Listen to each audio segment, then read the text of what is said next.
Hi friends, JIB in short channel में आप सभी का स्वागत है। आज BRS का पार्ट 2 हम स्टार्ट करेंगे। इसके पहले एक लेक्चर हमारा BRS का हो चुका है, बैंक रिकन्सिलिएशन स्टेटमेंट के बारे में। अगर किसी का वो लेक्चर देखना मिस हो चुका है तो प्लेलिस्ट में जाकर आप देख सकते हैं उसको। वहाँ पर आपको अकाउंटिंग के सभी वीडियोस दिए गए हैं। और जिसने अभी तक चैनल सब्सक्राइब नहीं किया है तो प्लीज़ उसको सब्सक्राइब कीजिए। आपके JIB के अकाउंटिंग के पेपर के रिलेटेड काफ़ी कुछ एक्सप्लेनेशन मैं इस वीडियो के थ्रू देता रहूँगा, तो आपको नोटिफिकेशन इंस्टेंट मिल जाएंगे। तो प्लीज़ सब्सक्राइब द चैनल। आज हम BRS से रिलेटेड एक केस स्टडी, एक क्वेश्चन हम सॉल्व करेंगे जिससे आपका कॉन्सेप्ट और क्लियर होगा। मैं जो यहाँ पर बता रहा हूँ आप उसको फॉलो करेंगे तो आप बहुत ही ईजी वे से BRS को क्लियर कर पाओगे। देखिए यहाँ पर एक क्वेश्चन है, the cash book shows a balance of ₹30,000। अब यहाँ पर जो बैलेंस दिया है वो हमारा कैश बुक का है, मतलब कैश बुक का बैलेंस दिया हो तो हमको टारगेट पासबुक को रखना है, ठीक है। उस इतना देखो टारगेट हमारा पासबुक है। On comparing with the passbook find the balance as per passbook. अब यहाँ पर आपको बोला होगा कि कैश बुक का बैलेंस आपको 30,000 दिया हुआ है। अगर हम पासबुक का कंपेयर करते हैं तो हमें पासबुक का बैलेंस क्या होगा ये फाइंड आउट करना है। साथ साथ में नीचे जो मिसमैच आ रहा है वो सारे मिसमैच यहाँ पर हमको दिए हुए। टोटल कितने मिसमैचेस है यहाँ पर देखते हैं। हमको टोटल दिए हुए 1 2 3 4 5 6 7 8 9 मिसमैचेस है। यहाँ पर हमको 9 मिसमैच है, उसको कलेक्ट करके इस पासबुक के बैलेंस के साथ कौन सा मिसमैच प्लस होगा कौन सा माइनस होगा ये हमको बताना है। और लास्ट में उसका प्लस माइनस करने के बाद जो हमको मिलेगा वो हमारा पासबुक का बैलेंस होगा। जो क्वेश्चन में हमको पूछा गया है कि find the balance as per passbook. बहुत ईजी है। कैश बुक का बैलेंस 30,000 है, उसको लो, उसमें ये जितने भी है उन सबको प्लस माइनस करो, ये मिसमैचेस को प्लस माइनस करो। प्लस माइनस करने के बाद जो मिलेगा वो आपका पासबुक का बैलेंस होगा। चलिए यहाँ पर मैंने एक टेबल बना दिया है। अगेन मैं रिपीट कर रहा हूँ कि एग्ज़ाम में आपको ऐसा कोई भी टेबल बनाना नहीं है, जस्ट फॉर एक्सप्लेनेशन। अगर बनाना भी है तो रफ में बनाना है, उसके कोई मार्क्स नहीं है, आपको आंसर के ही मार्क्स मिलेंगे। अब यहाँ पर 1 बाय 1 एंट्री हम सॉल्व करेंगे। अब एंट्री सॉल्व करने से पहले मैंने टेबल बनाया है और टेबल के अंदर सबसे पहले आपको पासबुक का बैलेंस दिया है या कैश बुक का बैलेंस दिया है उसको चेक करो। अब यहाँ पर मैं एक क्वेश्चन में जा रहा हूँ, ये बहुत ही ज़रूरी है। The cash book shows a balance of ₹30,000, मतलब हमको कैश बुक का बैलेंस दिया है। तो सबसे पहला पॉइंट हमारा ये होगा कि balance as per cash book कितना दिया है हमको 30,000। अब वो 30,000 प्लस में रखेंगे या माइनस में रखेंगे, चेक करो। क्वेश्चन में कहीं पर डेबिट क्रेडिट लिखा हुआ है? नहीं लिखा है, सिर्फ दिया है कि the cash book shows a balance of ₹30,000। ना तो डेबिट बैलेंस बोला है ना क्रेडिट बैलेंस बोला है। जब भी आपको डेबिट या क्रेडिट ना बोला हो तो समझ जाना को प्लस का बैलेंस है, मतलब प्लस के साइड में रख दो 30,000, ठीक है। माइनस को लेस कर देते हैं। हमारा ये है कैश बुक का बैलेंस, तो हम कैश बुक को लेंगे और हमारा टारगेट कौन होगा? पासबुक होगा टारगेट। ये हमारा टारगेट है, मैं ऊपर लिख देता हूँ, इट इज़ आवर टारगेट। अब समझ लो एक चीज़ को, यहाँ पर जो नए हैं वो सभी, कि अगर पासबुक का बैलेंस अप जाएगा, पासबुक का बैलेंस बढ़ेगा तो उसको हम प्लस में दिखाएंगे, और पासबुक का बैलेंस घटेगा तो उसको माइनस के साइड में लिखेंगे। क्लियर? ठीक है, क्योंकि हमारा टारगेट पासबुक है इसलिए कि पासबुक का बैलेंस बढ़ेगा तो प्लस में दिखाएंगे और घटेगा तो माइनस में दिखाएंगे। चलो हम 1 बाय 1 एंट्री क्लियर करते हैं। यहाँ पर फर्स्ट एंट्री क्या है? यहाँ पर cheque issued but not presented. Cheque तो इश्यू किया है बट प्रेजेंट नहीं किया है और वो 4,000 का है। अब चेक इश्यू करना मतलब कि आपने तो किसी को चेक पे साइन करके दे दिया है, ठीक है, आपने तो चेक किसी को इशू करके दे दिया है। अब वो बंदे ने चेक को अभी तक प्रेजेंट नहीं किया है बैंक में, तो इसका मतलब क्या है कि सबसे पहले आप क्या करोगे? आपने तो चेक दे दिया है, आप आपकी केस बुक के अंदर तो एंट्री कर ही लोगे कि भाई मैंने तो चेक दे दिया है, मेरा काम फिनिश हुआ। तो आप क्या कर रहे हो? आपकी जो केस बुक है वहाँ पर आपने एंट्री कर ली है 4,000 की, और चेक दिया है मतलब माइनस एंट्री होगी कि आपने चेक काट कर दे दिया 4,000 की। अब आपके पासबुक में एंट्री तुरंत ही हो जाएगी क्या? नहीं, जिस बंदे को आपने चेक दिया है वो बैंक में जाकर जब डिपॉजिट करेगा तब जाके आपके पासबुक में एंट्री होगी। तो यहाँ पर आपकी पासबुक में एंट्री हुई होगी नहीं, ठीक है। तो आपने आपकी कैशबुक में एंट्री कर ली है बट पासबुक में नहीं हुई है। अब इससे क्या होगा, ये देखिए कि कैशबुक का बैलेंस हमारा -4000 हमने नोट कर लिया। अगर कैशबुक घट रहा है तो सामने वाला बढ़ रहा होगा, ये हमेशा याद रखना कि हम घट रहे हैं तो सामने वाला बढ़ रहा होगा, और हम बढ़ रहे होंगे तो सामने वाला घट रहा होगा। बस ये वाला रूल याद रखिए। तो यहाँ पे कैशबुक आपका घट रहा है तो पासबुक क्या हो रहा होगा, बढ़ रहा होगा, और बढ़ रहा हो तो क्या करने का, प्लस वाले साइड में जाने का। हम क्या करेंगे, यहाँ पर जो 4000 है वो प्लस के साइड में लिख देंगे, ठीक है। यहाँ पर आ गया 4000, माइनस वाले में डैश। और ये किस चीज़ का है हमारा, कि cheque issued but not presented in the bank. Second क्या बोल रहे हैं, पढ़ो carefully, read carefully. Cheque deposited but not credited. Cheque तो हमने डिपॉजिट कर दिया है बैंक में पर अभी तक क्रेडिट नहीं हुआ।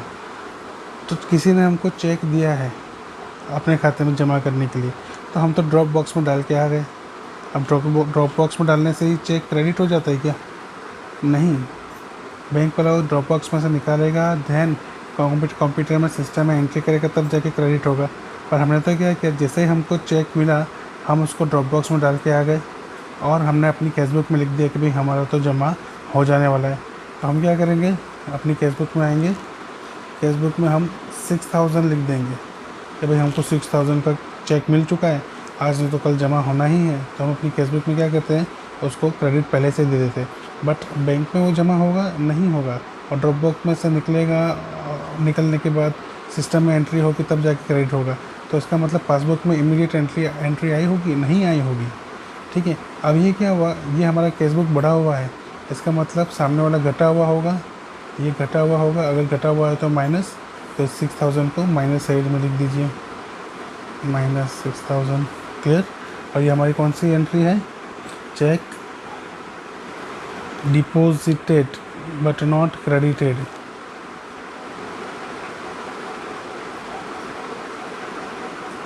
थर्ड एंट्री देखिए, bank charges entered twice in the cashbook. हम जो कैशबुक बनाते हैं उसमें हमने बैंक चार्जेस को 2 बार लिख दिया है। मतलब फर्स्ट टाइम लिखा है वो तो करेक्ट लिखा था, और जो दूसरी बार भी लिख दिया वो रॉन्ग है। कहते हैं हमने कैशबुक में बैंक चार्जेस लिख दिया। अब बैंक चार्जेस क्या होता है, तो माइनस होते हैं, तो बैंक के चार्जेस माइनस हमने 600 अपनी कैशबुक में तो लिख दिया है। पर बैंक वाले ने गलती की होगी क्या 2 बार, नहीं की होगी। बैंक वाले ने तो एक ही बार काटा होगा, मतलब बैंक वाले की तरफ से वो डबल वाली गलती नहीं हुई है। इसलिए हम यहाँ पे क्रॉस कर रहे हैं कि बैंक के पार्ट में कोई गलती नहीं है। अब यहाँ देखो कैशबुक हमारा घट रहा है, इसका मतलब सामने वाला पासबुक बढ़ रहा होगा, और बढ़ रहा है तो हम प्लस के जगह पे लिखेंगे। तो यहाँ पर हम 600 को कर देंगे प्लस, ठीक है, प्लस के जगह पे लिख देंगे। और यहाँ पर क्या लिख देंगे, यहाँ पे लिख देंगे हम charges entered twice, charges entered twice. Fourth one आपको दिया हुआ है, directly deposited bye a friend in the bank account. आपके किसी फ्रेंड ने आपके बैंक अकाउंट में डायरेक्टली पैसा क्रेडिट कर दिया है। अब कोई बंदा आपको डायरेक्टली पैसा क्रेडिट कर देता है तो अकाउंट में तो आपके सबसे पहले जमा दिखाएगा। तो जब तक आपको पता नहीं है तब तक आप कैशबुक में एंट्री नहीं करोगे, ठीक है। तो यहाँ पर क्या है कि आपके फ्रेंड ने 8000 रुपीज़ आपके अकाउंट में डायरेक्टली जमा करवा दिया है, तो उसकी एंट्री कैसे आएगी। तो लेट अस चेक अगेन, 8000 की जो एंट्री है डायरेक्टली बैंक में जमा किया है आपके फ्रेंड ने, तो बैंक वाला जो पोर्शन है पासबुक वाला उसमें तो पहला एंट्री हो जाएगा। बट आपको पता नहीं है कि अभी तक आपके अकाउंट में आपके फ्रेंड ने 8000 जमा करवाया है, तो कैशबुक में आपने एंट्री की होगी नहीं, ठीक है। अब ये होगा प्लस होगा कि माइनस होगा, उसको चेक करते हैं। ये बहुत ही ईजी होता है। ये देखो हमारा जो टारगेट होता है, अगर टारगेट के पास टारगेट खुद बता दे कि मैं प्लस हूँ कि माइनस, तो आपको ज़्यादा सोचने की ज़रूरत नहीं है, वही एंट्री कॉपी कर दीजिए। यहाँ पे देखो टारगेट क्या बता रहा है कि मैं प्लस 8000 हूँ, तो प्लस की जगह पर आप 8000 लिख दीजिए, बात फिनिश, क्लियर। और यहाँ पे क्या लिखेंगे, डायरेक्टली डिपॉजिटेड, डायरेक्टली डिपॉजिटेड। अगर टारगेट खुद बताए, टारगेट खुद ही बता रहा है कि मैं 8000 प्लस हूँ तो प्लस की जगह लिख दो, टारगेट बताए कि मैं माइनस हूँ तो माइनस की जगह लिख दो, फिर ज़्यादा नहीं सोचना है। चलो नंबर 5 देखते हैं हम जल्दी से। Bank charges debited bye the bank 250। Bank ने 250 रुपीज़ चार्ज डेबिट कर लिया है। अब बैंक ने चार्ज डेबिट किया, इसका मतलब क्या है कि बैंक की पासबुक में पहले आ जाएगा और आपको चार्ज डेबिट हुई ये आपको नहीं पता है। इसका मतलब ये होगा कि आपने आपकी कैशबुक में एंट्री नहीं की है। तो कैसे होगा ये, लेट अस चेक। देखो 250 जो चार्जेस है वो यहाँ पर बैंक ने तो डेबिट कर लिया, मतलब -250 कर दिया है, बट आपको नहीं पता, इस वजह से आपने आपकी कैशबुक में इसको एंटर नहीं किया है। ठीक है, अब इसकी एंट्री क्या होगी, प्लस होगी या माइनस। अभी मैंने जैसे बोला टारगेट खुद बता रहा है कि वो -250 है, राइट ना। टारगेट जब खुद बताए तो उसकी एंट्री एज इट इज़ होगी। तो ये टारगेट बोल रहा है मैं नेगेटिव, मैं माइनस में 250 हूँ तो माइनस में रख दो 250, सोचे बगैर। ठीक है, और ये कौन सा 250 है हमारा, charges by bank. Number 6, okay 6 number है हमारा, amount wrongly debited bye the bank 5000। Bank ने हमारे अकाउंट से गलती से 5000 रुपये काट दिए हैं। होता है ना, काफ़ी जगह पर होता है कि अकाउंट टाइप करने में किसी कैशियर में या तो क्लर्क में गलती हो जाती है, वो 5 का 6, 6 का 5 कर देते हैं, तो गलती से हमारा अकाउंट से डेबिट हो जाता है और बाद में वो रेक्टिफाई भी हो जाता है। फ़िलहाल हमें रेक्टिफिकेशन में जाना नहीं है, हमें तो सिर्फ इतना पता है कि हमारे अकाउंट से गलती से 5000 रुपये निकल चुके हैं। ठीक है, अब गलती से जब वो 5000 रुपये निकले हैं तो सबसे पहले पासबुक में आएगा, क्योंकि हमें तो पता नहीं कि 5000 रुपये निकल गए, तो उसकी एंट्री कैसे होगी, लेट अस चेक। अब देखो बैंक के गलती से 5000 रुपये डेबिट हो गया है, डेबिट होना मतलब माइनस होना, तो बैंक की साइड में आएगा। ठीक है, तो बैंक की साइड में हमने लिख दिया -5000, बैंक की गलती से ये माइनस हो चुका है, बट हमको पता नहीं है। जब हमको पता ही नहीं तो हम कैशबुक में कैसे एंट्री करेंगे, हमारी एंट्री कैशबुक में होगी नहीं। अब देखो अगेन टारगेट खुद ही बता रहा है यहाँ पर कि वो -5000 है। ठीक है, तो माइनस की जगह पे लिख दीजिए 5000 रॉन्गली डेबिटेड। ठीक है, उसके बाद नंबर 7 चेक कर लेते हैं हम। 7th नंबर की एंट्री क्या है, amount wrongly credited bye the bank 7000। अब इस एंट्री में बैंक ने 7000 रुपीज़ क्रेडिट कर दिए गलती से। ठीक है, अब वो भी सेम एंट्री है, रॉन्गली डेबिटेड के जैसे ही रॉन्गली क्रेडिटेड भी है। लेट अस चेक कि कैसे होगा। फिर से यहाँ पर आते हैं, बैंक वालों ने क्या किया है कि हमारे अकाउंट में रॉन्गली क्रेडिट कर दिया, क्रेडिट मतलब प्लस कर दिया है 7000। अब बैंक ने जब 7000 गलती से ऐड कर दिया हमारे अकाउंट के अंदर, तो हमको तो पता नहीं है, इसलिए हम अपनी कैशबुक के अंदर भी इसको नोट नहीं करेंगे। ठीक है, तो ये तो हो गया कैशबुक की बात। अब देखो हमारा टारगेट खुद बोल रहा है, क्या बोल रहा है, तो 7000 से ज़्यादा है, तो ज़्यादा रेट मीन्स प्लस है, तो यहाँ पर लिख दीजिए प्लस की जगह पर, प्लस की जगह पर क्या लिख देंगे हम 7000, और यहाँ पर लिख देंगे रॉन्गली क्रेडिटेड।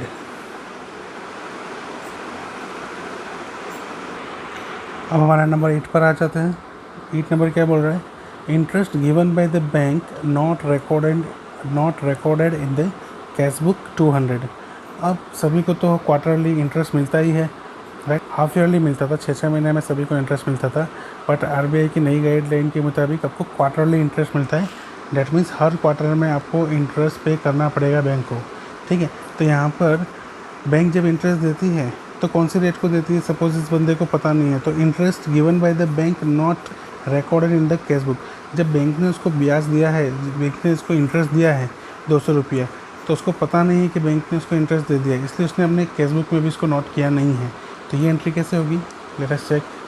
अगर मैं बोल रहा हूँ बैंक ने इंटरेस्ट दिया है मतलब +200 किया है, इस बंदे को पता नहीं है, तो ये अपनी कैश बुक में एंट्री करता नहीं है। अब देखो टारगेट इस पर भी खुद बता रहा है कि वो 200 से ज़्यादा है, ठीक है, टारगेट खुद बता रहा है 200 से ज़्यादा है, ठीक है। प्लस की एंट्री आ जाएगी 200, इट इज़ इंटरेस्ट 200। और हमारा लास्ट है इंश्योरेंस प्रीमियम और rent paid by the bank as per trending instructions. हम बैंक को एक मैंडेट साइन करके देते हैं कि हमारे अकाउंट से इतना रुपया आप काट कर किसी के अकाउंट में डाल दीजिए, हर महीना या साल में एक बार या जो भी है, और फ्रीक्वेंसी सेट किया जाता है, ठीक है। तो इंश्योरेंस प्रीमियम या तो रेंट, कुछ भी अगर आपको एग्ज़ाम में दिया जाता है दोनों में से, या कोई तीसरी चीज़ भी दी जाती है, तो उस सिचुएशन में सपोज़ इंश्योरेंस प्रीमियम है, बैंक ने क्या किया है, आपके बिहाफ में आपके अकाउंट से 1500 रुपये काट के इंश्योरेंस कंपनी को दे दिए हैं, तो वो उसकी एंट्री कैसे होगी?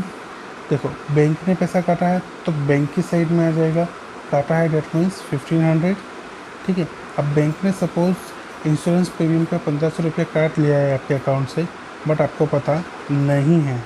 आपको पता नहीं है तो आप क्या कैशबुक में एंट्री करोगे? नहीं करोगे, कैशबुक में एंट्री नहीं होगी। तो अब देखो टारगेट खुद बता रहा है कि वो 1500 से माइनस है, तो माइनस है, डेट मीन्स माइनस की साइड में एंट्री आ जाएगी उसकी, माइनस 1500 आ जाएगा, ठीक है। और यहाँ पे 9 नंबर पे क्या आ जाएगा? इंश्योरेंस प्रीमियम, या तो हम बोलेंगे अगर रेंट दिया है तो रेंट, ठीक है।